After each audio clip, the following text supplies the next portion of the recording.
अच्छा, अब आते हैं इस बात पर कि दुआ कबूल क्यों नहीं होती, दूसरों की हो जाती है। अल्लाह के हबीब अलैहिस्सलाम फरमाते, जब कोई फासिक, हदीस का मजमून, जब कोई फासिक, फाजिर, काफिर अल्लाह से दुआ मांगता है तो अल्लाह फरिश्तों से फरमाता है, इसका काम जल्दी कर दो, मुझे इसका मांगना पसंद नहीं आ रहा, इसकी आवाज पसंद नहीं है, इसका पुकारना पसंद नहीं है।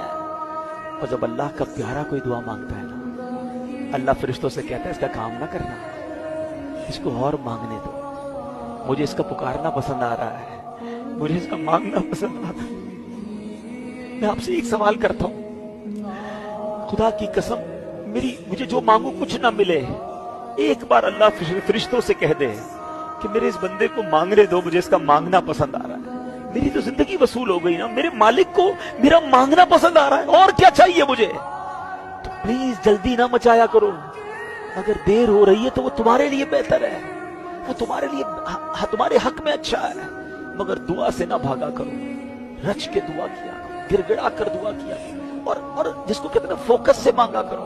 दुआ भी मांगते हैं, ध्यान कहीं और है, सोच कहीं और है, देख कहीं और रहे हैं। यार, आपका बच्चा आपके सामने खड़ा हो, आपका मुलाजिम खड़ा हो, आपको इंपॉर्टेंट बात कर रहे हो, वो आपको ना देखे, आपको बुरा लगता है कि यार मेरी तरफ देखो, किधर देख रहे हो, मैं तुमसे बात कर रहा हूं, तुम्हारा ध्यान कहीं और है।